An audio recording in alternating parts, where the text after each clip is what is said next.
Welcome to Eerie Tales for Restful Sleepwear. Soothing rain meets gentle horror for peaceful nights. Subscribe, like, comment, and share to join our brave night owl community. Sleep tight, if you dare. What if the most chilling ghost story on America's highways wasn't just a story? What if it was a warning, a message, whispered through static and diesel fumes, passed from one sleepless driver to the next, growing stranger and more dangerous with every retelling? Picture this, a desert night, the kind where the sky is so black it swallows the world, and the only thing keeping you tethered to reality is the endless white line unspooling beneath your headlights. Out there, somewhere between the silence and the static, a legend is waiting. And for one man, that legend is more than just a tale, it's a lifeline, a curse, and a confession all at once. Frank Dori never believed in ghosts. Not really. He believed in engines, in logbooks, in the hard math of miles and hours. He believed in the kind of work that leaves your hands cracked and your back aching, the kind of work that keeps you moving when you'd rather fall apart. But belief is a funny thing. It can sneak up on you in the dark, especially when you're alone with your regrets and the road stretches out ahead, endless and unforgiving. For Frank, belief didn't come in the form of a miracle. It came as a question he couldn't stop asking. What really happened the night his daughter died? It's a question that's haunted him for over a year, gnawing at the edges of his mind every time he closes his eyes. His daughter Deirdre was 16, bright, stubborn, alive in a way that made the world seem less heavy. She wanted to be a veterinarian, to save things that couldn't save themselves. But one night, on a lonely stretch of Interstate 40, her car broke down. A semi-truck came barreling out of the darkness, and in a single, shattering moment, everything changed. The driver never stopped. The police never found him, and Frank was left with nothing but questions and a photograph that grew more faded with every passing day. But this isn't just a story about loss. It's about what happens when grief turns into obsession, when a father's love curdles into something darker, something that can't be reasoned with or put to rest. It's about the stories we tell ourselves to survive, and the lies we're willing to believe when the truth is too much to bear. Because somewhere out there, on the same highways that took his daughter, Frank Dori is searching for answers. And the only thing more terrifying than the questions he's asking is the possibility that he might actually find them. Imagine the world through Frank's eyes. Every truck stop is a crime scene. Every passing rig, a potential suspect. The CB radio crackles with voices, some friendly, some hostile, all of them speaking in a code that outsiders will never understand. There are rumors, always rumors, about what really happened that night. Some say it was a drunk driver. Others whisper about a cover-up, a conspiracy, a secret that the trucking companies would do anything to keep buried. But the truth is slipperier than oil on asphalt, and Frank is running out of time. He's become a ghost himself, haunting the highways, chasing shadows and half-remembered details. He barely eats, barely sleeps. His friends have stopped answering his calls. Even the other truckers, men and women, who live their lives in motion, who understand the loneliness of the road, have started to avoid him. They see the look in his eyes, the way he clings to the past, and they know better than to get involved. But Frank can't let go. Not until he finds the man who killed his daughter. Not until he gets the justice he's been denied. But justice, like belief, is a slippery thing. And as Frank's search grows more desperate, the line between reality and legend begins to blur. That's when the stories start. Stories about a girl on the highway, standing in the glare of headlights with her thumb out, waiting for a ride that will never come. Stories about drivers who stop for her and are never seen again. Stories about a phantom Tollbooth, a place that shouldn't exist, where the price of passage is more than most are willing to pay. At first, Frank dismisses these stories as nonsense. Just another ghost story, told to pass the time on long, empty nights. But then he hears something he can't ignore, a detail that only the killer would know, hidden in the heart of the legend. Suddenly, The story isn't just a story anymore. It's a weapon, and Frank is willing to use it, no matter the cost. This is the story of how a father's grief became a myth, how a myth became a curse, and how a curse became the only thing keeping him alive. It's a story about the power of belief, the danger of obsession, and the terrible things we do to ourselves in the name of love. It's a story that begins on a desert highway in the dead of night, with a man who has nothing left to lose. But before we follow Frank into the darkness, ask yourself, how far would you go for the truth? What would you be willing to believe if it meant bringing someone you loved back from the dead? And if you found yourself alone on a midnight road, with only the radio for company and the shadows closing in, would you stop for the girl with the outstretched thumb? Or would you keep driving, hoping that the stories are just stories, and that some ghosts are better left unspoken? Because out here, on the edge of nowhere, the line between the living and the dead is thinner than you think. And sometimes, the most dangerous thing on the road isn't what's waiting in the darkness, it's what's following you. Mile after mile, memory after memory, until you can't tell the difference between the past and the present, the truth and the lie, the hunter and the hunted. So buckle up, turn up the radio, and whatever you do, don't look back. The phantom toll booth is waiting, and tonight, the price of admission is your soul. The tragedy Frank Dori's world ended on a night that looked, at first, like any other. The desert was a black ocean, the kind of darkness that swallows headlights whole and makes the world feel endless, empty, and cold. The only sound was the steady drone of his Peterbilt's engine, a mechanical lullaby that had carried him across thousands of miles and through countless sleepless nights. But on this night, the hum of the engine was just background noise to the storm raging inside his head. A storm that had been building for exactly 1 year and 17 days. That's how long it had been since Frank's daughter, Deirdre, died. He knew the number, the way a condemned man knows the days left on his sentence. It was a fact that lived in his bones, a weight he carried everywhere, heavier than any load he'd ever hauled. Every morning he woke up and counted the days. Every night, he lay awake and counted the hours.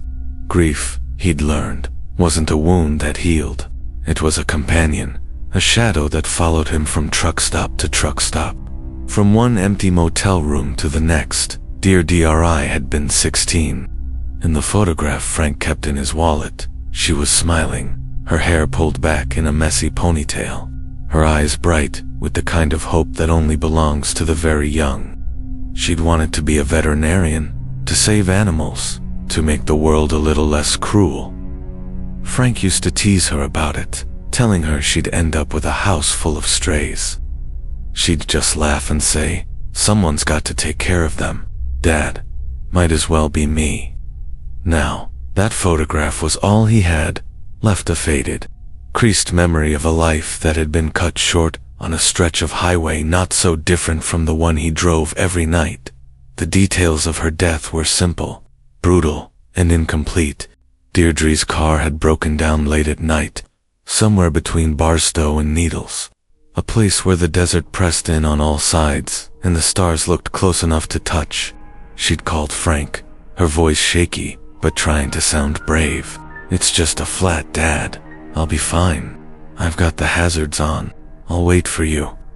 He'd told her to stay put, that he'd be there as soon as he could, but he was hundreds of miles away, hauling a load through the Mojave. And by the time he reached her, it was already too late. A semi-truck, moving fast, had come out of the darkness and slammed into her car. The impact was so violent that the car was crushed against a concrete piling, twisted and mangled beyond recognition. The driver never stopped, never even slowed down. By the time the highway patrol arrived, Deirdre was gone, her body thrown clear of the wreckage. Her life ended in a moment of violence and indifference. The police report was clinical, detached, a list of facts and measurements that did nothing to explain the why or the how. There were no witnesses, no security cameras, no tire marks to follow, just a few flecks of white paint on the crumpled metal, a clue that led nowhere. Frank never asked what she looked like when they found her. He didn't want to know. Some truths, he understood, were too heavy to carry. Instead, he clung to the image in his wallet, the memory of her laughter, the sound of her voice on the phone. But those memories were fragile, easily drowned out by the questions that haunted him. Why hadn't he been there? Why hadn't he done more? Why did the world allow things like this to happen? And why did it seem so eager to move on, to forget? The investigation went nowhere. The detective assigned to the case was a tired man with nicotine-stained fingers and a look in his eyes that said he'd seen too many tragedies and solved too few. He told Frank the truth, or at least the version of it that the world was willing to accept. Semis pass through this state by the thousands every day. Without more evidence, there's nothing we can do. The words were meant to be comforting, but they landed like a sentence.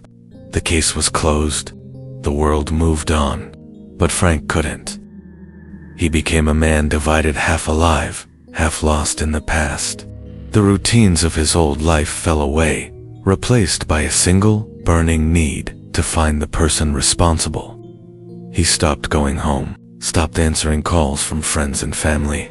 The road became his world, a place where he could lose himself in the endless repetition of miles and memories. He slept in his cab, or not at all, ate whatever he could buy at truck stops, food that tasted like nothing. That filled the emptiness in his stomach, but did nothing for the emptiness in his heart. Everywhere he went, he carried Deirdre's photograph. Sometimes, late at night, he'd take it out and stare at it, tracing the lines of her face with his thumb, as if he could will her back into existence. He'd sit in the glow of neon lights, surrounded by strangers, and wonder if any of them knew what it was like to lose a child. If any of them had ever felt the world tilt beneath their feet, leaving them stranded in a place where nothing made sense anymore. The other truckers noticed the change in him. They saw the way he moved, the way he spoke, always a little too intense, a little too desperate. Some tried to reach out, offering sympathy or advice, but Frank brushed them off. He didn't want comfort. He wanted answers. He wanted justice. And when it became clear that the world wasn't going to give him either, he decided to take matters into his own hands. But the road is a strange place, especially at night. It's a world of shadows and secrets, a place where the past and the present can blur together until you can't tell one from the other. Frank found himself driving the same stretches of highway over and over, searching for something he couldn't name. He started to notice things, patterns in the way the trucks moved, the way the CB radio crackled with voices that seemed to know more than they should. He listened to every rumor, every scrap of gossip, hoping for a clue. But the clues, when they came, were always just out of reach, like mirages on the horizon. The grief changed him. It made him reckless, willing to do things he never would have considered before. He started asking questions at truck stops, pressing drivers for information about accidents, about hit-and-runs, about anything that might lead him to the truth. Most of them shrugged him off, but a few looked at him with something like fear, as if they recognized the madness in his eyes. He didn't care. He was past caring. All that mattered was the search. But the search was eating him alive. Every dead end, every false lead, was another wound, another reminder that the world was indifferent to his pain. He began to wonder if he was losing his mind. Sometimes, he'd catch himself talking to Deirdre, as if she were still there, telling her about his day, about the people he'd met, about the things he'd seen. He knew it was crazy, but it was the only thing that made the silence bearable. The silence was the worst part. The way it pressed in on him when the engine was off. When the world was still and the only sound was the ticking of the cooling metal. In those moments, the memories came flooding back. Every argument, every missed birthday, every promise he'd broken. He replayed their last conversation over and over, searching for something he could have done differently. She'd called him from college, upset about a failed chemistry exam. He'd barely listened, distracted by a baseball game on the motel TV. He told her it was just one test, that she'd do better next time. There had been no next time. Guilt became his constant companion. It followed him everywhere, a shadow he couldn't outrun. He started to see Deirdre in his dreams, standing by the side of the road, her thumb out, waiting for a ride that would never come. Sometimes, he'd wake up convinced that she was trying to tell him something, that there was a message hidden in the static of the radio or the patterns of the headlights on the asphalt. He became obsessed with the idea that the truth was out there, just waiting to be found. If only he could look hard enough. But the truth, when it finally came, was nothing like he expected. It was stranger, darker, and more painful than anything he could have imagined. It began with a ghost story, told in hushed voices at truck stops and over the CB radio late at night. A story about a girl on the highway, a girl who knew what you'd done. At first, Frank dismissed it as nonsense, just another way for drivers to pass the time. But then he heard a detail that only the killer would know, a detail that matched the police report, that matched the nightmare he'd been living for over a year. That was when everything changed.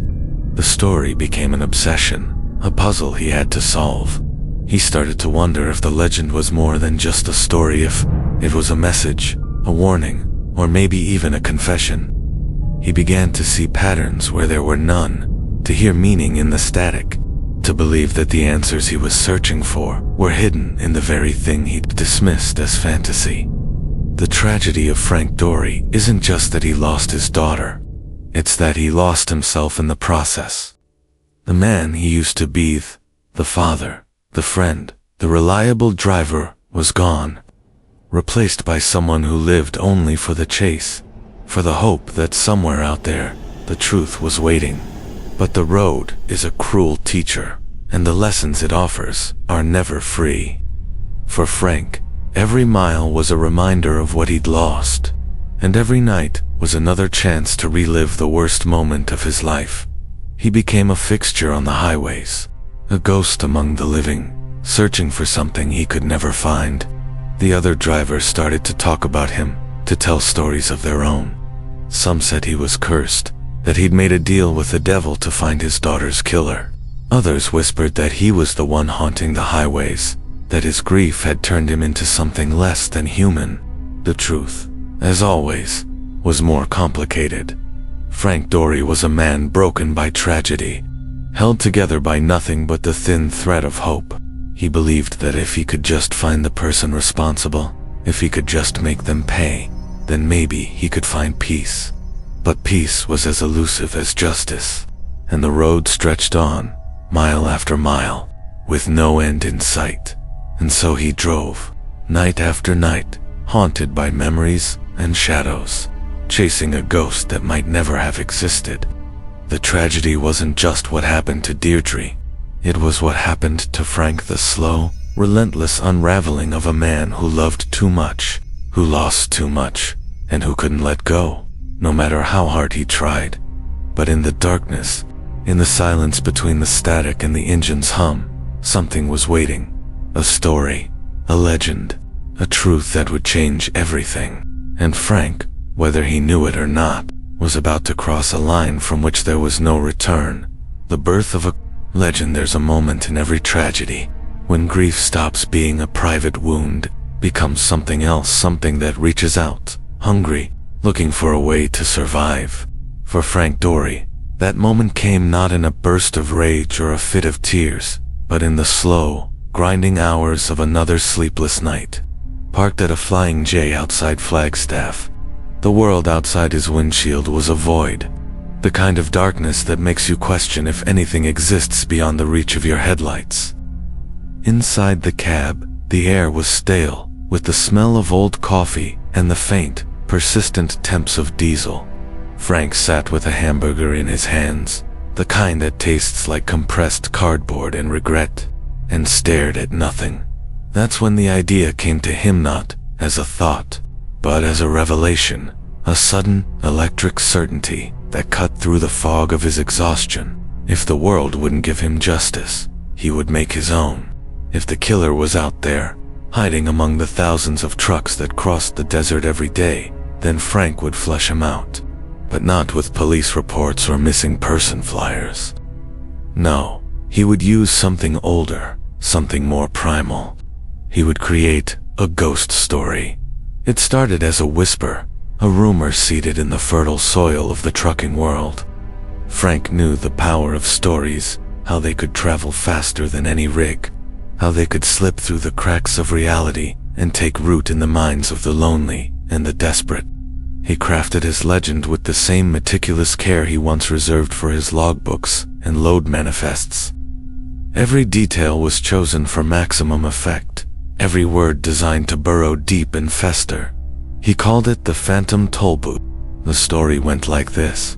On a certain stretch of highway, late at night, drivers would sometimes see a girl standing by the side of the road. She was always in the same place, always alone, her thumb out as if hitchhiking. If you stopped for herf, you opened your door to that pale figure standing in your headlights.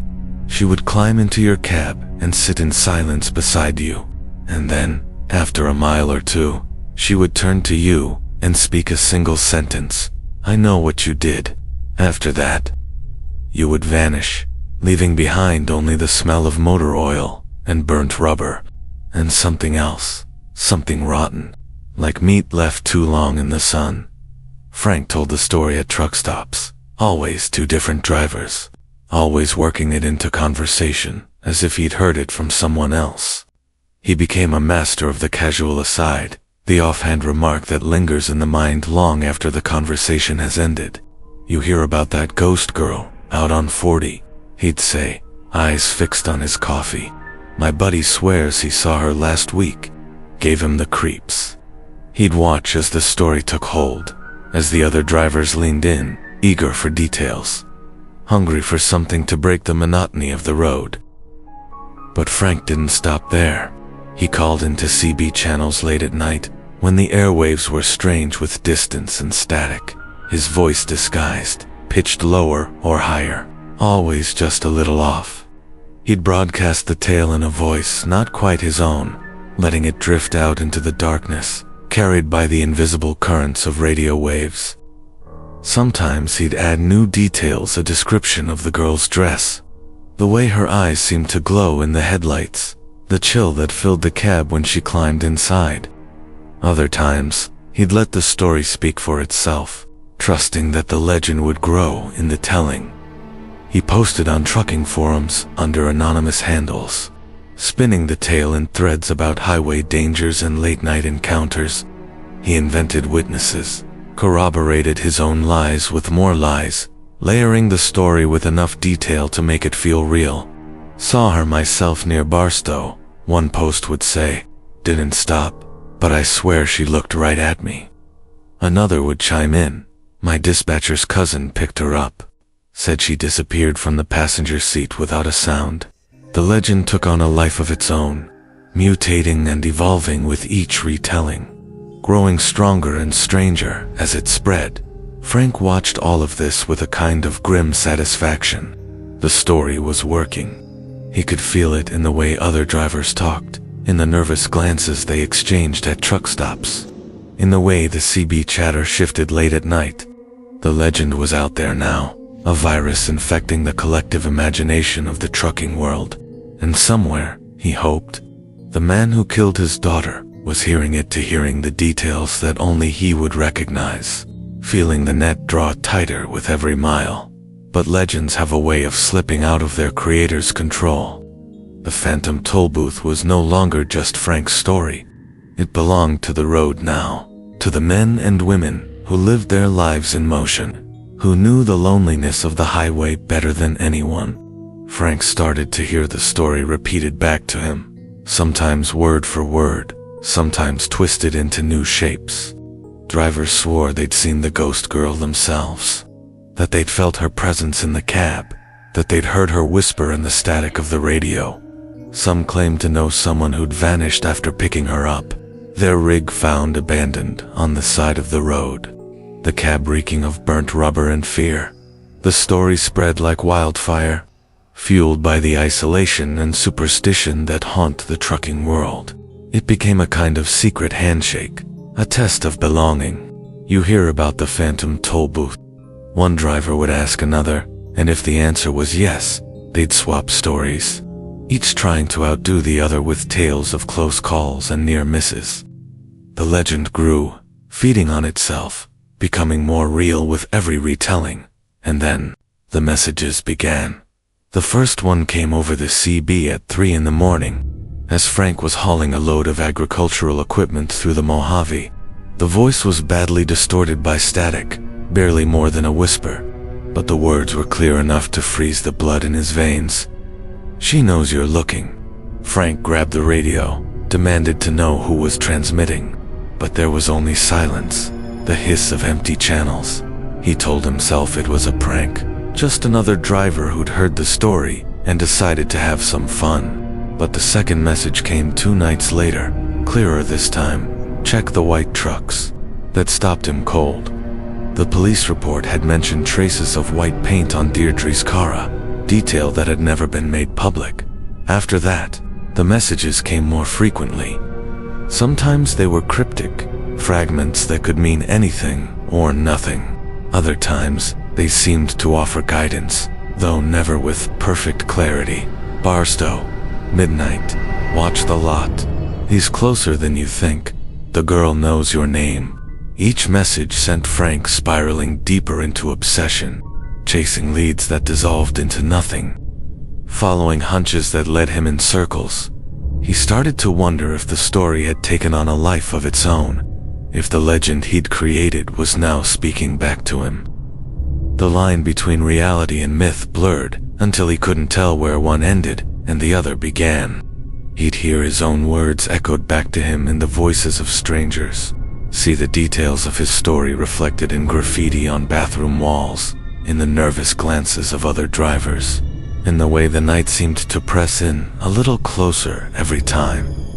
He stopped for fuel. Frank's world became a labyrinth of signs and symbols, a puzzle he was desperate to solve.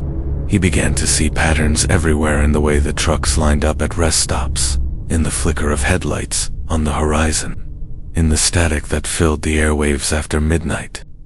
He started to believe that the answers he was searching for were hidden in the legend itself, that if he could just decode the story, he would find the man who killed his daughter. But the legend was slippery, always shifting, always just out of reach.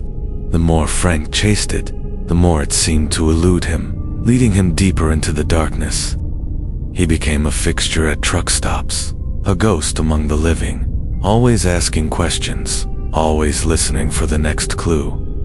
The other drivers began to avoid him, sensing the desperation in his eyes, the way he seemed to be chasing something only he could see.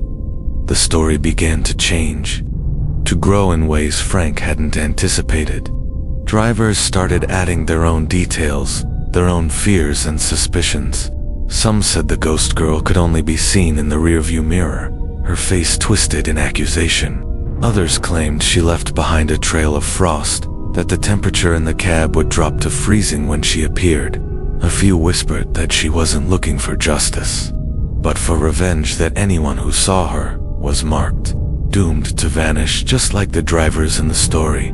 Frank listened to all of it, cataloging every detail, every variation. He started to wonder if the legend was becoming real, if the collective belief of the trucking world was giving it life.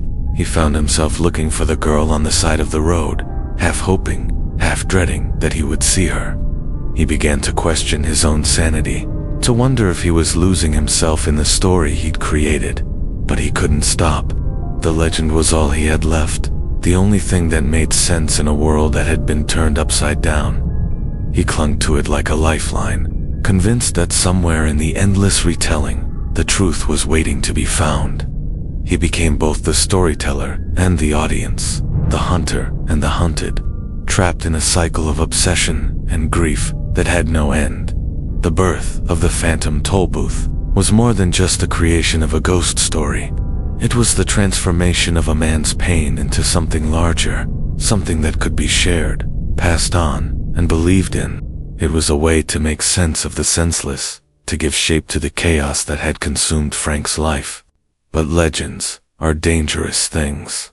They have a way of taking on a life of their own, of becoming more real than the people who create them. For Frank Dori, the legend was both a weapon and a curse.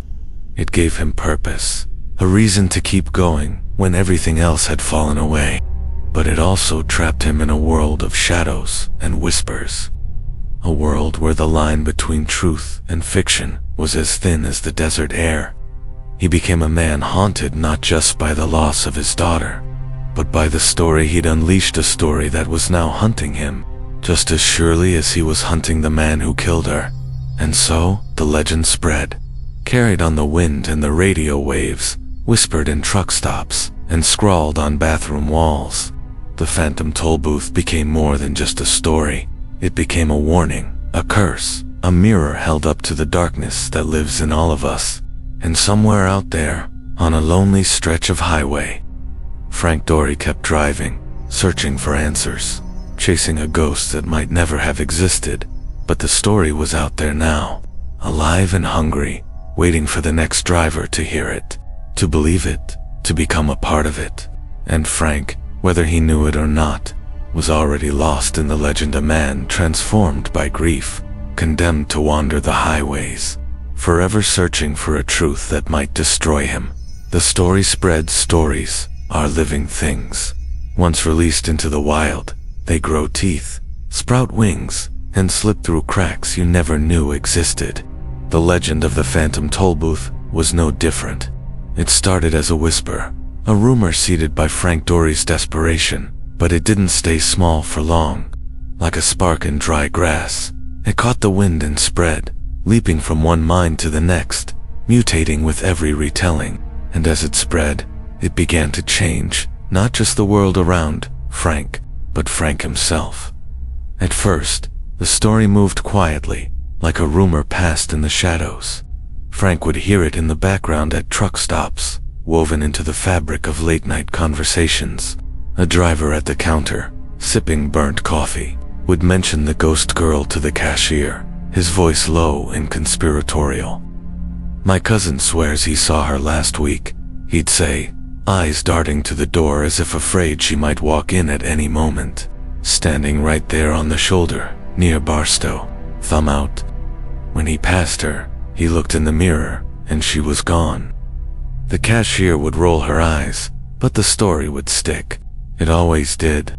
It was the kind of tale that burrowed into your mind, resurfacing in the quiet moments between towns, when the only company was the hum of the engine and the endless, empty road. Frank would listen, pretending to be just another driver, but inside, he was cataloging every detail, every new twist. The legend was evolving, growing stronger, more vivid, more real. Soon, the story was everywhere. It was scrawled in black marker on the walls of rest stop bathrooms. "The girl on the highway knows your name." It was whispered over the CB radio, late at night, when the air was thick with static and the world felt thin and fragile. It was posted on internet forums, embellished with new details, new sightings, new victims. Drivers who had never met Frank, who had never even heard his name, were now telling his story as if it belonged to them. And with every retelling, the legend grew. Some said the ghost girl could only be seen in the rearview mirror, her face pale and accusing. Others claimed she left behind a chill that lingered in the cab, a cold spot that no amount of heat could banish. A few insisted that if you heard her speak, if you heard her say, "I know what you did," you were marked, doomed to vanish, just like the drivers in the story. The details changed, but the fear was always the same. The sense that something was out there, watching, waiting, keeping score. Frank watched all of this with a strange mix of satisfaction and dread. The story was working. It was spreading faster than he could have hoped, infecting the trucking community like a virus. But it was also slipping out of his control, mutating in ways he hadn't anticipated. He started to hear things he'd never said, details he'd never invented. The girl's dress was now described as white, stained with oil and dust. Her eyes were set to glow in the headlights, reflecting secrets no one wanted to face. Some drivers claimed she could pass through locked doors, that she would appear in the passenger seat no matter how careful you were. The legend was becoming real, not just in the minds of the drivers, but in the world itself. Frank began to see signs of it everywhere. At a rest area outside Kingman, he found the words, "The girl on the highway knows your name," scrawled above a urinal, the ink still fresh. At a truck stop in Needles, he overheard two drivers arguing about whether the story was true, their voices tense with fear. "Lester Cobb's been jumpy as hell since that wreck last year," one said. "Won't drive that stretch at night no more. Says he's seen something that ain't natural." The other scoffed, but Frank could hear the uncertainty in his voice. The story was no longer just a story. It was a force, a presence that haunted the highways, shaping the way people thought, the way they drove, the way they looked at the darkness outside their windows. It was a warning, a curse, a mirror held up to the secret fears of everyone who heard it. And Frank, whether he wanted to admit it or not, was at the center of it all. But the legend didn't just change the world around Frank, it changed Frank himself. The more the story spread, the more isolated he became. Other drivers started to avoid him, sensing the obsession that burned in his eyes, the way he seemed to be chasing something only he could see. He stopped bathing regularly, stopped shaving, stopped caring about anything except the next clue, the next message, the next piece of the puzzle. His clothes took on the smell of the road diesel, sweat, and something chemical he couldn't identify. He became a ghost among the living, haunting the places where the story was strongest, searching for answers that always seemed just out of reach. The CB radio became his lifeline, his confessional, his link to the world he was slowly leaving behind. He would listen for hours, tracking the flow of the legend as it moved from one driver to the next. Sometimes, he would call in, asking carefully casual questions about the ghost girl, about the stretch of highway where Deirdre had died. The responses were always the same, a flood of voices, each eager to contribute their own piece to the collective narrative. One driver claimed to have seen her near Lello. Another said his dispatcher's cousin had picked her up and driven 50 miles with her, only to realize she had no reflection in the mirrors. A third insisted the story was nonsense, but admitted that enough people believed it now that it might as well be true. Frank listened to them weave their tales and felt a strange satisfaction. The legend had escaped his control entirely, had become something that existed independent of him. It was spreading through the trucking community like a contagion, and somewhere in that spread was the information he needed. Somewhere, a man was hearing this story and recognizing his own. Crime reflected back at him, but the story was also turning on Frank. The messages he received over the CB became more frequent, more personal, more unsettling. "You're looking for the girl," a voice would say, crackling through the static. "Whatever you're doing, whoever you're looking for, it ain't worth it." Sometimes the messages were warnings, sometimes they were threats, and sometimes they were just noise. Fragments of his own story reflected back at him through the distorting medium of countless retellings. He began to question his own sanity. The line between reality and legend blurred until he couldn't tell where one ended and the other began. He started to see things at the edges of his vision shapes that might have been animals, or might have been something else. He would catch glimpses of movement in the darkness, hear whispers in the static, feel the weight of unseen eyes watching him from the shadows. The landscape through which he drove seemed to have become a reflection of his interior state, a place of profound isolation, where the only company was the ghosts of the past and the stories he couldn't stop telling. The legend began to mutate in ways Frank couldn't have predicted. Drivers started to report new sightings, new encounters, new rules. Some said the ghost girl could only be seen by those who were guilty, that she was a kind of avenging angel, punishing those who had done wrong. Others claimed she was a warning, a sign that something terrible was about to happen. A few insisted that she was real, that they had seen her with their own eyes, that they had felt her presence in the cab, cold and silent and accusing. Frank became obsessed with these variations, convinced that the truth was hidden somewhere in the endless retelling. He started to collect stories, writing them down in a battered notebook, searching for patterns, for clues, for anything that might lead him to the man who killed his daughter. But the more he searched, the more the legend seemed to slip away, always just out of reach, always changing, always growing. The story began to take on a life of its own, independent of Frank's intentions. It became a kind of collective hallucination, a shared nightmare that haunted the highways and the people who traveled them. It was a way for the trucking community to make sense of the dangers they faced, the losses they endured, the secrets they carried. It was a way to give shape to the fear that lived in the darkness, to the guilt that haunted the long, lonely nights, and Frank, whether he knew it or not, was becoming a part of the legend himself. Drivers started to talk about him, to tell stories of the obsessed man who haunted the highways, searching for a ghost that might never have existed. Some said he was cursed, that he'd made a deal with the devil to find his daughter's killer. Others whispered that he was the one haunting the highways, that his grief had turned him into something less than human.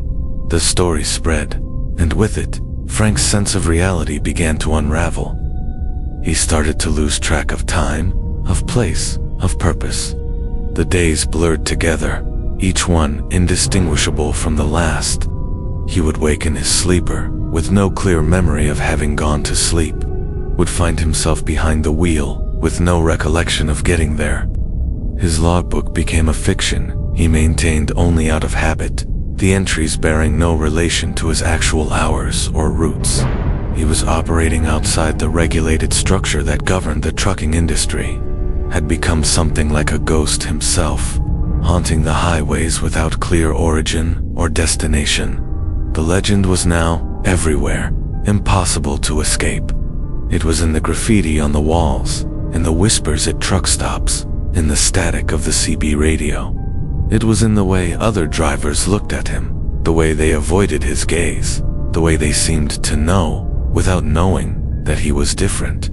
It was in the way the world seemed to shift around him, the way the darkness pressed in a little closer every night. Frank had become both the creator and the victim of the story he'd unleashed. The legend was no longer just a tool, a weapon to flush out his daughter's killer. It was a prison, a maze with no exit, a curse that he couldn't escape. He was trapped in a world of shadows and whispers, a world where the line between truth and fiction was as thin as the desert air. But even as the story spread, even as it consumed him, Frank couldn't let go. The legend was all he had left, the only thing that made sense in a world that had been turned upside down. He clung to it like a lifeline, convinced that somewhere in the endless retelling, the truth was waiting to be found. He became both the storyteller and the audience, the hunter and the hunted, trapped in a cycle of obsession and grief that had no end. And so the story spread, carried on the wind and the radio waves, whispered in truck stops and scrawled on bathroom walls. The phantom Tollbooth became more than just a story. It became a warning, a curse, a mirror held up to the darkness that lives in all of us. And somewhere out there, on a lonely stretch of highway, Frank Dori kept driving, searching for answers, chasing a ghost that might never have existed. But the story was out there now, alive and hungry, waiting for the next driver to hear it, to believe it, to become a part of it. And Frank, whether he knew it or not, was already lost in the legend, a man transformed by grief, condemned to wander the highways, forever searching for a truth that might destroy him. Descent into obsession. Obsession is a slow poison. It doesn't announce itself with a bang or a scream. It seeps in quietly, drop by drop, until you wake up one day and realize you're drowning in it. For Frank Dori, the descent was so gradual he barely noticed it happening. The legend he'd created was supposed to be a tool, a way to flush out his daughter's killer, to force a confession, to bring some kind of justice to a world that had denied him any. But as the weeks turned into months, The story became something else. It became the air he breathed, the engine that kept him moving, the only thing that made sense in a world that had lost all meaning. Frank's life narrowed to a single point: the search. Everything else fell away. He stopped calling his ex-wife, stopped answering texts from old friends, stopped caring about anything that didn't bring him closer to the truth. The road became his home, his prison, his confessional. He drove 4 days without sleep, fueled by caffeine and adrenaline, and the gnawing certainty that the answer was just around the next bend, just over the next horizon. He started to lose track of time. Days and nights blurred together in a haze of asphalt and neon, of truck stop coffee and the endless hum of the engine. He would wake in his sleeper cab with no memory of having fallen asleep, his mind already racing with questions, with theories, with the latest twist in the legend's evolution. Sometimes he'd find himself miles from where he thought he was, the landscape outside his window unfamiliar, the names on the signs meaningless. It was as if the world itself was shifting beneath his feet, rearranging itself to keep him lost. The other drivers noticed the change. They saw the way he moved, the way he spoke, always a little too intense, a little too desperate. They started to avoid him, to give him a wide berth at truck stops and rest areas. Conversations would stop when he walked into the room.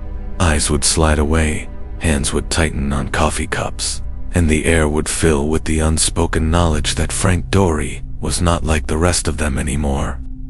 He was haunted, marked, a man chasing something only he could see. Frank didn't care, or maybe he cared too much. The isolation became a kind of armor, a way to protect himself from the world's indifference. He convinced himself that he didn't need anyone, that the only thing that mattered was the search. But in the quiet moments, when the engine was off and the world was still, the loneliness pressed in on him like a physical weight. He would sit in the darkness, staring at the photograph of Deirdre, and feel the ache of her absence like a wound that would never heal. The legend was everywhere now. It followed him from town to town, from truck stop to truck stop, a shadow that grew longer with every mile. He saw it in the graffiti on bathroom walls, in the nervous glances of other drivers, in the way the CB radio crackled with stories that sounded more and more like confessions. Sometimes he would hear his own words echoed back to him, twisted and distorted, as if the legend was mocking him, reminding him that he was no longer in control. The messages on the CB became more frequent, more personal, more unsettling. "You're looking for the girl," a voice would say, crackling through the static. "Whatever you're doing, whoever you're looking for, it ain't worth it." Sometimes the messages were warnings, sometimes they were threats, and sometimes they were just noise. Fragments of his own story reflected back at him through the distorting medium of countless Frank started to wonder if he was losing his mind, if the voices were real, or just the product of too many sleepless nights and too much grief. He began to interrogate other drivers, cornering them in parking lots and diners, asking carefully casual questions about routes and schedules from a year ago, watching their faces for any flicker of recognition or guilt. Most were merely confused. Some were hostile. A few seemed genuinely disturbed by his questions in ways that made him wonder what private sins they carried. But none of them gave him what he wanted. None of them brought him any closer to the truth. His appearance began to change. He stopped bathing regularly, stopped shaving, stopped caring about the small rituals that had once anchored him to the world. His clothes took on the smell of the road diesel, sweat, and something chemical he couldn't identify. His eyes grew hollow, his face gaunt, his hands shaking from too much caffeine and too little sleep. He became a ghost among the living, haunting the places where the story was strongest, searching for answers that always seemed just out of reach. The psychological toll was immense. Frank's mind became a labyrinth of signs and symbols, a puzzle he was desperate to solve. He began to see patterns everywhere in the way the trucks lined up at rest stops, in the flicker of headlights on the horizon, in the static that filled the airwaves after midnight. He started to believe that the answers he was searching for were hidden in the legend itself, that if he could just decode the story, he would find the man who killed his daughter. But the legend was slippery, always shifting, always just out of reach. The more Frank chased it, the more it seemed to elude him, leading him deeper into the darkness. He became a fixture at truck stops, a ghost among the living, always asking questions, always listening for the next clue. The other drivers began to avoid him, sensing the desperation in his eyes. The way he seemed to be chasing something only he could see. The story began to change, to grow in ways Frank hadn't anticipated. Drivers started adding their own details, their own fears and suspicions. Some said the ghost girl could only be seen in the rearview mirror, her face twisted in accusation. Others claimed she left behind a trail of frost, that the temperature in the cab would drop to freezing when she appeared. A few whispered that she wasn't looking for justice, but for revenge, that anyone who saw her was marked, doomed to vanish just like the drivers in the story. Frank listened to all of it, cataloging every detail, every variation. He started to wonder if the legend was becoming real, if the collective belief of the trucking world was giving it life. He found himself looking for the girl on the side of the road, half hoping, half dreading that he would see her. He began to question his own sanity, to wonder if he was losing himself in the story he'd created. But he couldn't stop. The legend was all he had left, the only thing that made sense in a world that had been turned upside down. He clung to it like a lifeline, convinced that somewhere in the endless retelling, the truth was waiting to be found. He became both the storyteller and the audience, the hunter and the hunted, trapped in a cycle of obsession and grief that had no end.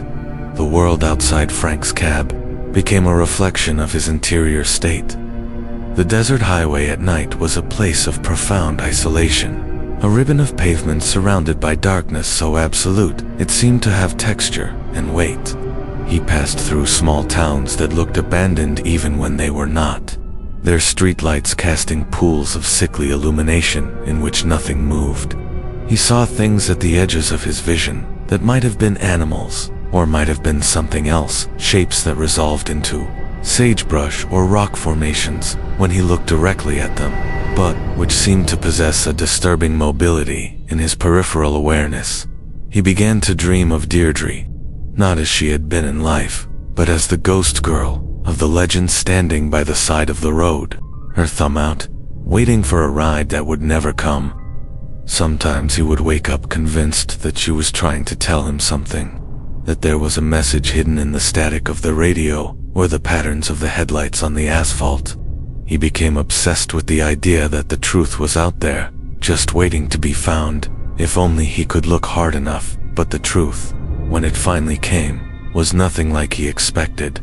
It was stranger, darker, and more painful than anything he could have imagined. It began with a story, a ghost story, told in hushed voices at truck stops and over the CB radio late at night. A story about a girl on the highway, a girl who knew what you'd done. At first, Frank dismissed it as nonsense, just another way for drivers to pass the time. But then he heard a detail that only the killer would know, a detail that matched the police report, that matched the nightmare he'd been living for over a year. That was when everything changed. The story became an obsession, a puzzle he had to solve. He started to wonder if the legend was more than just a story, if it was a message, a warning, or maybe even a confession. He began to see patterns where there were none, to hear meaning in the static, to believe that the answers he was searching for were hidden in the very thing he'd dismissed as fantasy. The tragedy of Frank Dori isn't just that he lost his daughter, it's that he lost himself in the process. The man he used to be, the father, the friend, the reliable driver, was gone, replaced by someone who lived only for the chase, for the hope that somewhere out there, the truth was waiting. But the road is a cruel teacher, and the lessons it offers are never free. For Frank, every mile was a reminder of what he'd lost, and every night was another chance to relive the worst moment of his life. He became a fixture on the highways, a ghost among the living, searching for something he could never find. The other drivers started to talk about him, to tell stories of their own. Some said he was cursed, that he'd made a deal with the devil to find his daughter's killer. Others whispered that he was the one haunting the highways, that his grief had turned him into something less than human. The truth, as always, was more complicated. Frank Dori was a man broken by tragedy, held together by nothing but the thin thread of hope. He believed that if he could just find the person responsible, if he could just make them pay, then maybe he could find peace. But peace was as elusive as justice, and the road stretched on, mile after mile, with no end in sight. And so, he drove, night after night, haunted by memories and shadows, chasing a ghost that might never have existed. The tragedy wasn't just what happened to Deirdre, it was what happened to Frank, the slow, relentless unraveling of a man who loved too much, who lost too much, and who couldn't let go, no matter how hard he tried. But in the darkness, in the silence between the static and the engine's hum, something was waiting. A story, a legend, a truth that would change everything. And Frank, whether he knew it or not, was about to cross a line from which there was no return. The confrontation, there's a point in every obsession where the world narrows to a single, burning question.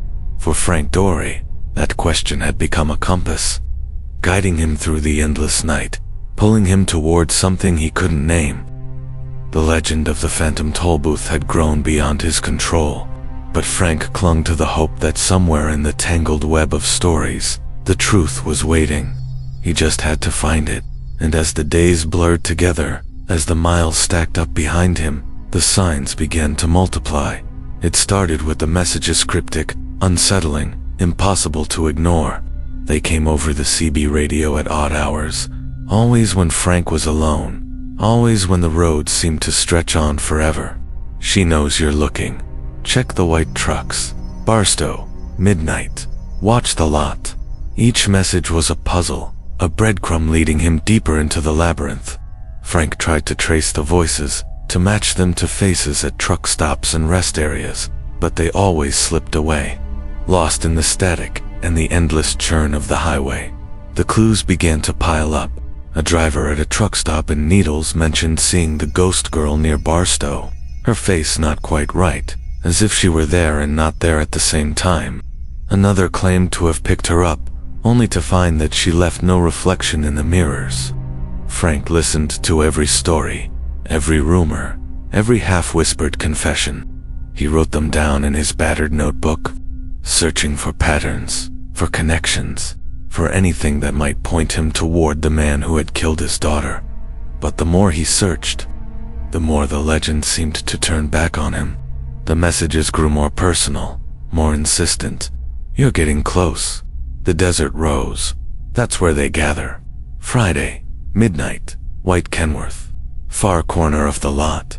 The words echoed in Frank's mind, looping endlessly, until he could no longer tell if they were coming from the radio or from somewhere.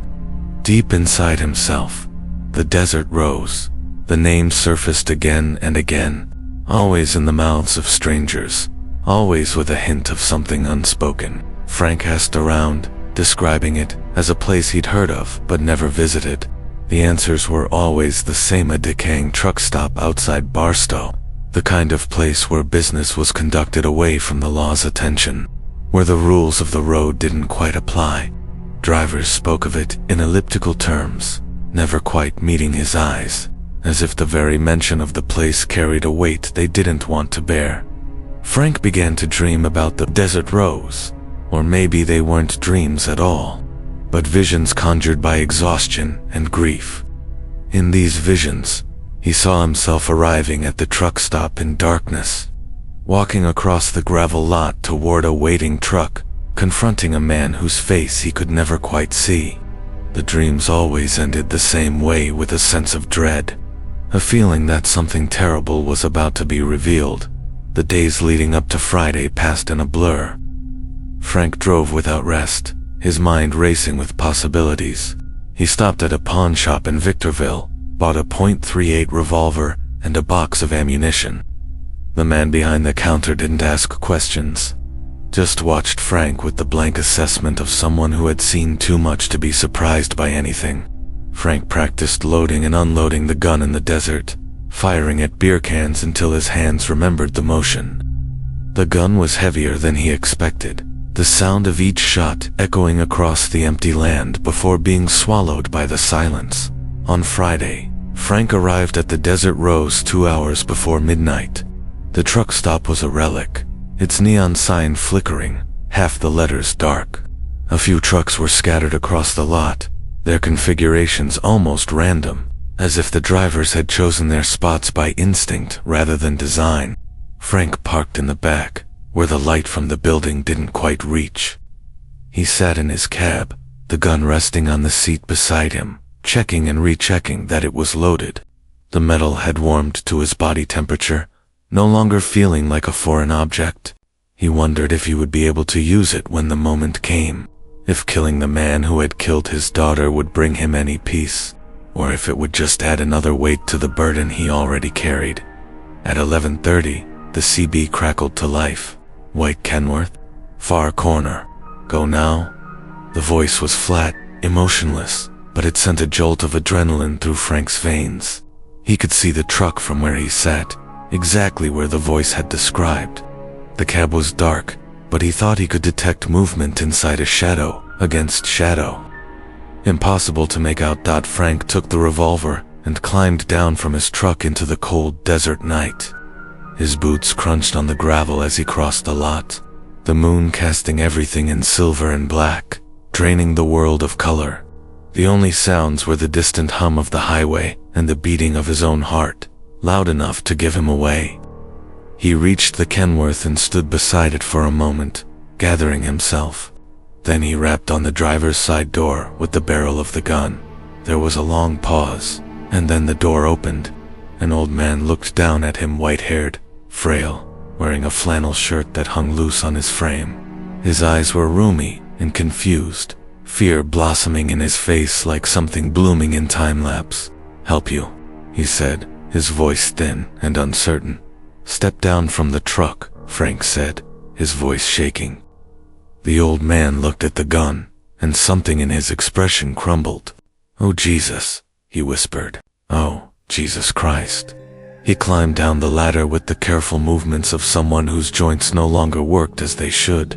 Up close, he seemed smaller, diminished, as if the years had slowly compressed him. "What's your name?" Frank demanded. "Lester. Lester Cobb. Listen, whatever this is, you drive this route regular. Last year, you drive this route sometimes." "Yes, I drive lots of routes. I've been driving 40 years. Interstate 40, east of Needles. You remember an accident?" The old man's face went through several expressions in rapid succession: fear, confusion, and then something that might have been recognition, or might have been something else. He looked at Frank, then at the gun, then back at Frank's face. When he spoke, his voice had gone very quiet. "I remember," he said. "Tell me. I didn't do it. I swear to God I didn't do it. I just saw it." Frank felt something lurch in his chest, a sensation like missing a step in the dark. The gun was heavy in his hand, and he realized he was pointing it directly at the old man's chest. He lowered it slightly, but did not put it away. "Saw what?" "The accident. I saw the accident. Jesus Christ. I thought about it every day since. I should have stopped. I should have called someone, but I was scared, and I just kept driving, and I've regretted it every goddamn day." Frank's hand was shaking now, the gun wavering in his grip. The night seemed to have grown colder, though this was not possible. His mouth had gone dry, and there was a ringing in his ears, like distant bells. "Tell me what you saw." Lester looked at him, with an expression that was equal parts fear and something else, something that might have been relief at finally being able to tell this story to someone who needed to hear it. "It was late," Lester said. "Maybe 2 in the morning. I was eastbound. There was another truck ahead of me, maybe a quarter mile, big Peterbilt. I saw it swerve real sudden, like the driver had dozed off or something. It went off the shoulder, and there was a car there, broken down, flashes on it. The truck hit it and just kept going, didn't even slow down. I came up on the wreck maybe 30 seconds later, and I should have stopped, but I didn't. I just kept driving. I was too scared, too much of a coward. Frank felt something fundamental shift in the architecture of reality, as if the world had suddenly revealed itself to be constructed of different materials than he had believed. The gun had become very heavy in his hand. "What color?" he said. "The Peterbilt." "What color was it?" Lester looked at him with an expression Frank could not read, something in the old man's eyes that suggested he understood where this was going, even before Frank did. "Dark blue," he said. "Had some kind of logo on the side. Agricultural supply company, I think. I remember because my brother used to work for a company with the same logo." Frank drove a dark blue Peterbilt with the logo of Kern Valley Agricultural Supply on its doors. He had been driving that truck for 11 years. He still drove it now.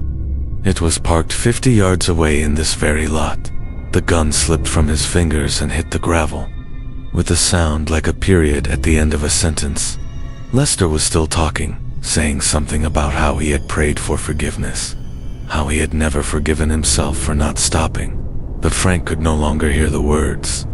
There was a sound in his head like wind through a vast empty space, and beneath that sound were other sounds, memories surfacing from whatever dark place he had buried them. He remembered working a long shift, remembered being tired, remembered thinking he would just close his eyes for a moment, remembered the truck drifting, remembered the jolt of impact and the scream of metal, and then nothing, a blank space where memory should be. And then he was driving again on an empty highway with no evidence that anything had occurred, only it had occurred. His daughter had called him that night. He remembered that now, the memory arriving with the clarity of something that had always been there, waiting. She had called because her car had broken down and she needed him to come help her, and he had said he would as soon as he finished his run. He had been driving to meet her when he had fallen asleep at the wheel.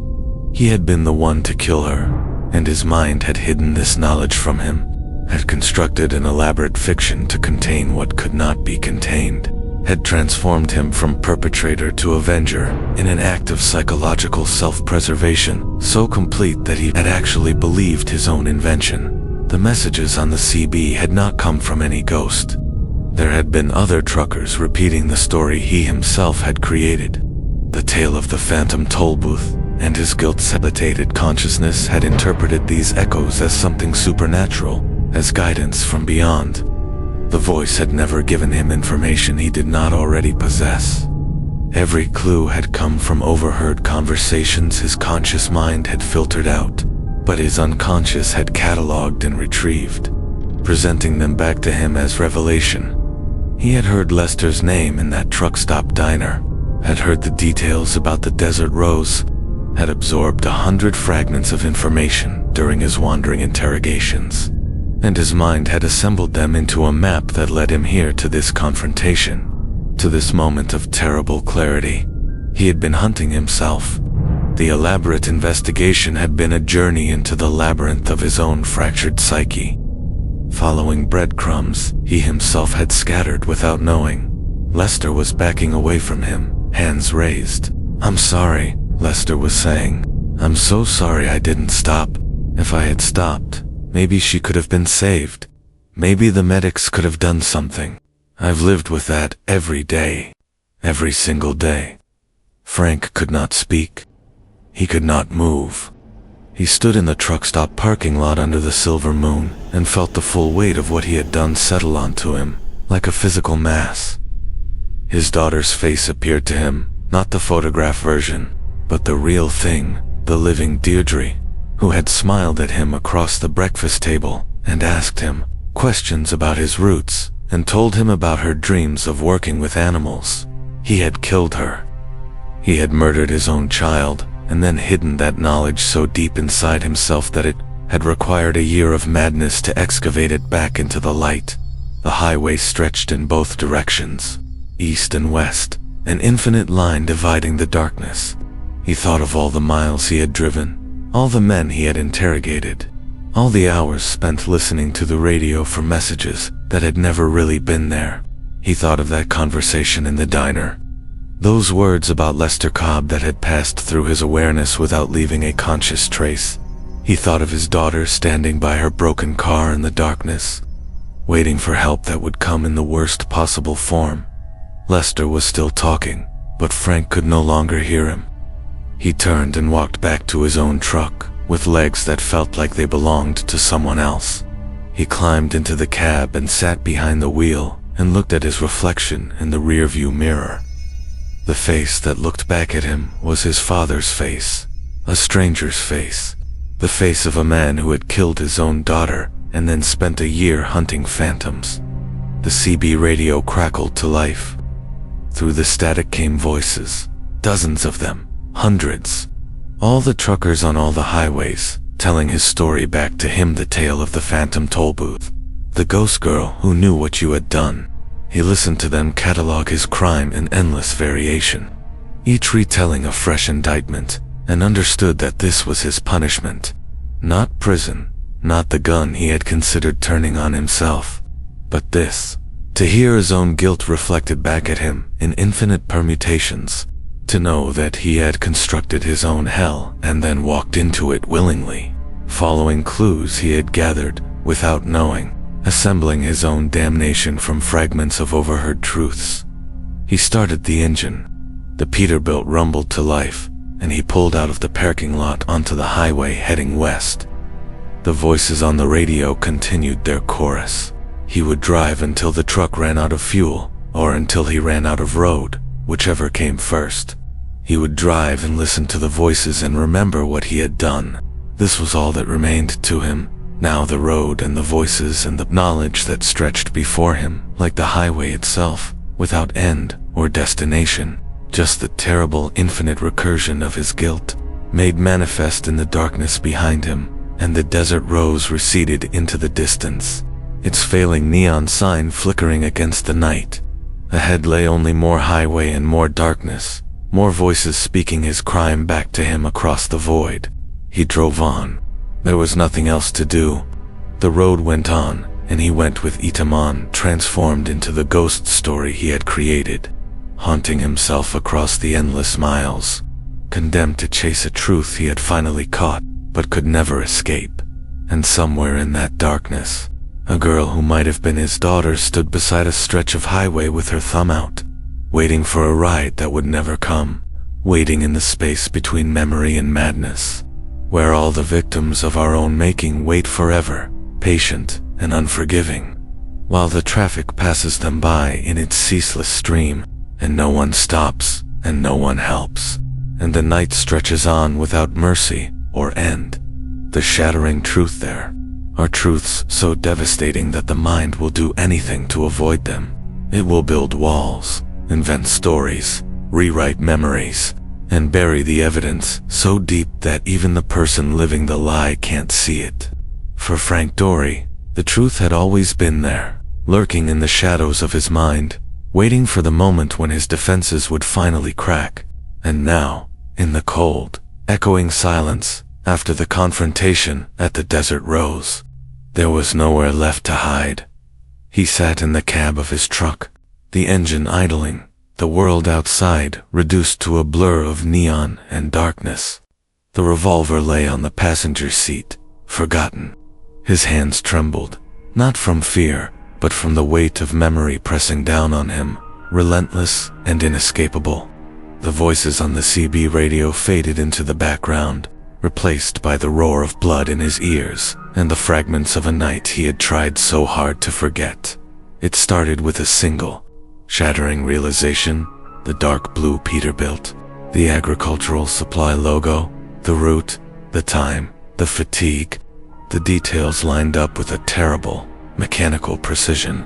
He remembered the long shift, the exhaustion, the way his eyelids had grown heavy as he pushed through the night, determined to reach his daughter before she had to wait too long. He remembered the phone called her voice, trying to sound brave, telling him she'd be fine, that she'd wait for him. He remembered promising her he'd be there soon, but he hadn't been there soon enough. He'd been too late, and worse, he'd been the reason she never made it home. The memory came back in pieces, jagged and raw. The endless highway, the monotony of the white lines, the hum of the engine lulling him into a trance. The momentary lapse, the decision to close his eyes for just a second. The truck drifting, the sudden jolt, the scream of metal, the world spinning out of control. And then nothing. A blank space, a void where the worst moment of his life should have been. He had driven on, dazed, convinced that nothing had happened, that he was just tired, that he needed to keep moving. But something had happened, something irreversible. He had killed his own daughter, and his mind had done what minds sometimes do in the face of unbearable pain. It had rewritten the story. It had turned him from the perpetrator into the avenger, from the guilty into the grieving. It had built a legend out of his guilt, a ghost story to haunt the highways, a myth to explain the unexplainable. Frank's entire world collapsed in on itself. The investigation, the questions, the endless search for a faceless killer had all been a way to avoid the truth. Every clue, every message, every whispered rumor had been a reflection of his own subconscious, a desperate attempt to find someone else to blame. The legend of the Phantom Tollbooth was not just a story he had created. It was a confession, a cry for help, a map leading him back to the scene of his own crime. He saw it all now, with a clarity that was almost cruel. The way he had seeded the story, the way it had spread, the way it had come back to him in 1,000 different forms. The messages on the CB, the graffiti in the rest stops, the nervous glances of other drivers, they were all echoes of his own guilt, bouncing back at him from the world he had infected. The legend had become a mirror, and in that mirror, he saw the face of a man who had destroyed everything he loved. The realization was like a physical blow. Frank doubled over in the driver's seat, his breath coming in ragged gasps. He wanted to scream, to tear at his own skin, to do anything to escape the knowledge that had finally broken through. But there was no escape. The truth was inside him now, woven into every thought, every memory, every mile of road he had traveled since that night. He remembered the aftermath of police, the investigation, the endless questions. He remembered the detective's weary eyes, the way he had looked at Frank with something like pity. He remembered the funeral, the way people had tried to comfort him, not knowing that the man they were comforting was the one responsible for their grief. He remembered the way he had clung to the story of the hidden, the way he had convinced himself that the killer was still out there, that justice was possible, that he was innocent. But innocence was a lie. The only justice left was the punishment he had created for himself, a punishment that would never end, that would follow him for as long as he lived. The legend of the Phantom Tollbooth was his sentence, and he was both the jailer and the prisoner. Frank's mind reeled as the memories continued to surface. He saw Deirdre's face, not the smiling girl in the photograph, but the young woman she had been becoming, the one with dreams, with plans, with a future that had been stolen in an instant. He saw her standing by the side of the road, waiting for him, trusting him, believing that he would come through for her. He saw the moment of impact, the flash of headlights, the terrible silence that followed. He remembered the days and weeks that followed, the way he had thrown himself into the search, the way he had interrogated strangers, the way he had become a ghost on the highway. He remembered the satisfaction he had felt as the legend spread, as the story took on a life of its own. He remembered the hope that somewhere, the real killer would hear the story and confess, that justice would be served, that he could finally rest. But there was no rest. There was only the endless road, the endless night, the endless chorus of voices on the radio, repeating his story back to him in infinite variations. Each retelling was a fresh indictment, a reminder that he could never escape what he had done. The legend had become his hell, and he had built it himself, brick by brick, mile by mile, Frank tried to make sense of it all, to find some meaning in the madness.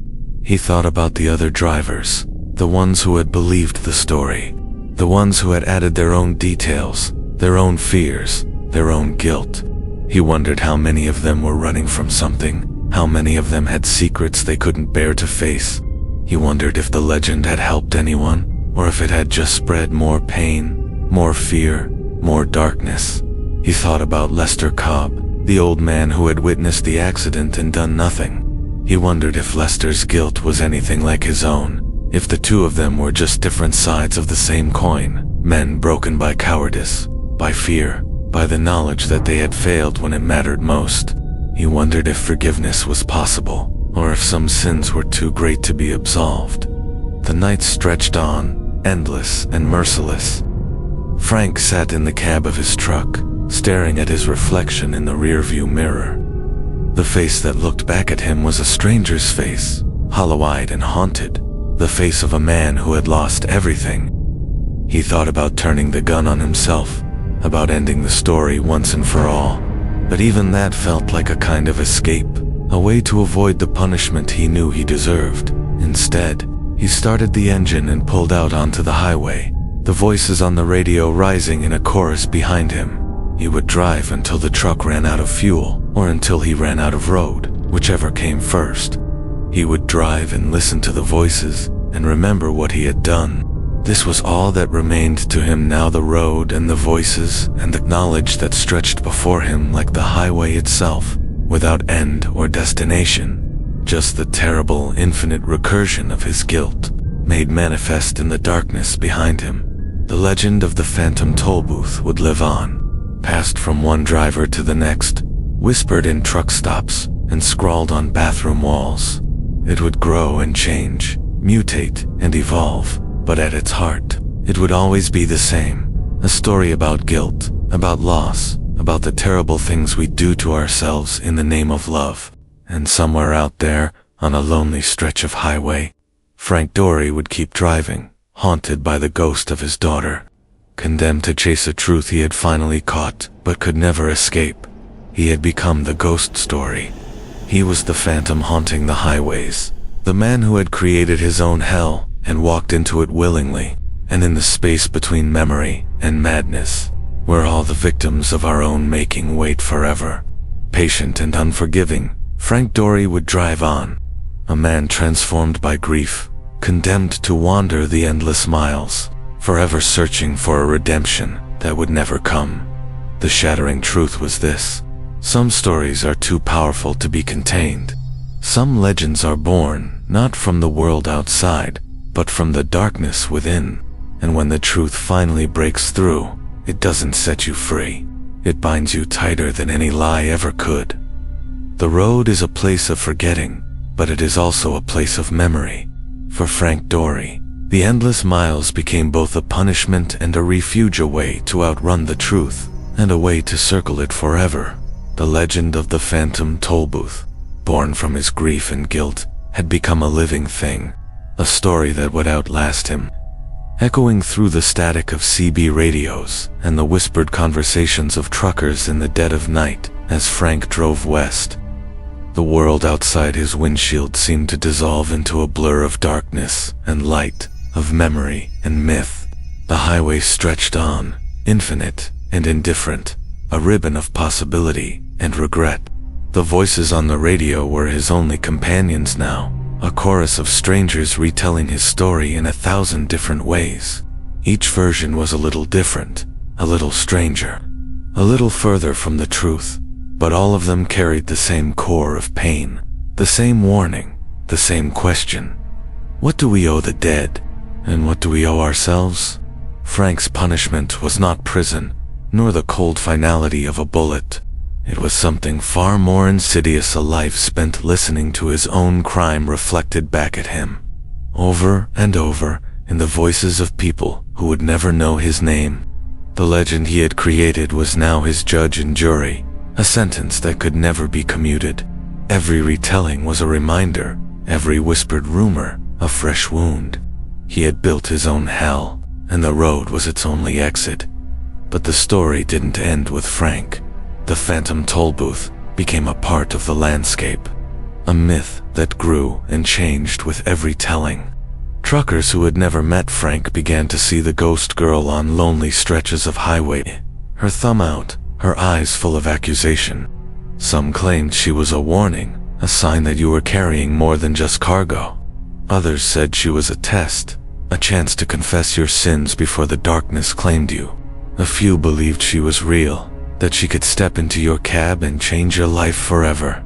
The legend became a way for the trucking community to talk about the things they couldn't say out loud, the accidents, the near misses, the moments of inattention that could change everything in a heartbeat. It was a way to share the burden of guilt, to make sense of the randomness and cruelty of the road. It was a way to remember the ones who didn't make it home, and to warn the ones who still had a chance. But legends are double. They can comfort, but they can also condemn. They can bring people together, but they can also isolate those who carry the heaviest burdens. For every driver who found solace in the story, there was another who saw in it a reflection of their own worst fears. The phantom tollbooth became a mirror, showing each listener the truth they were most afraid to face. Frank's journey became a cautionary tale, a reminder that the line between hunter and hunted is thinner than we think. He had set out to find justice, to bring a killer to account, but in the end, he had only found himself. The road had stripped him bare, forced him to confront the darkness within, and left him with nothing but the knowledge of what he had done. And yet, even in his endless exile, there was a kind of grace. The legend he had created was not just a curse, it was also a confession, a way to speak the unspeakable, to give voice to the pain that so many carry in silence. In telling his story, Frank had given others permission to tell theirs. In chasing his own ghost, he had become a guide for those lost in the night. The highway is full of ghosts. Some are real, some are imagined, but all of them are born from the same place, the intersection of memory and regret, of love and loss. The phantom tollbooth is just one of many stories that haunt the American road, but it is a story that endures because it speaks to something universal, the fear that we are all one mistake away from becoming the villain in our own lives. As the miles rolled by, Frank found himself thinking less about justice and more about forgiveness, not the kind that comes from others, but the kind that comes from within, the slow, painful process of accepting what cannot be changed, of living with the consequences of your actions, of finding a way to keep moving even when the weight of the past threatens to crush you. He knew he would never be free of his guilt, but he also knew that running from it was no longer an option.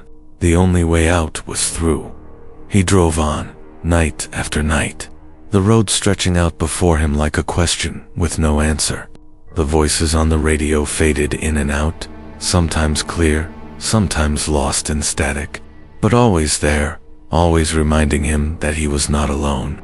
Somewhere out there, other drivers were listening, other stories were being told, other ghosts were waiting for a ride that would never come. And in the end, that was the true legacy of the phantom tollbooth, not the details of the legend, not the specifics of Frank's crime, but the way the story lingered, the way it refused to die.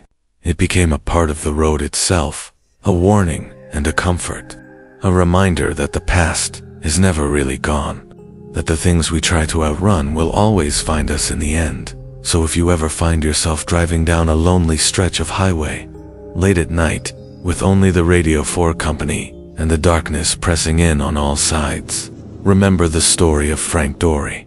Remember the legend of the phantom tollbooth, and ask yourself, what ghosts are you carrying? What truths are you running from? And if you saw a girl standing by the side of the road, her thumb out, her eyes full of secrets, would you stop? Or would you keep driving, hoping that the stories are just stories, and that some ghosts are better left unspoken? Because out here, on the edge of nowhere, the line between the living and the dead is thinner than you think. And sometimes, the most dangerous thing on the road isn't what's waiting in the darkness, it's what's following you, mile after mile, memory after memory, until you can't tell the difference between the past and the present, the truth and the lie, the hunter and the hunted. Frank Dori's story is over, but the legend lives on. The road goes ever on, and the voices never stop. Somewhere, a trucker is hearing the story for the first time, feeling the chill run down his spine, glancing in the mirror to make sure he's still alone. Somewhere, a father is remembering a promise he couldn't keep. A daughter is waiting for a ride that will never come, and the night stretches on, without mercy or end. The phantom Tollbooth waits for all of us, in the space between memory and madness, between guilt and forgiveness. It is the price we pay for being human, for loving and losing, for making mistakes we can never undo. And in the end, perhaps that is the real meaning of the legend, not as a warning, but as a reminder that we are all haunted, that we are all searching for redemption, that we are all, in our own way, driving toward a destination we may never reach. So drive carefully, listen to the stories, and remember, the road remembers everything, even the things we try hardest to forget.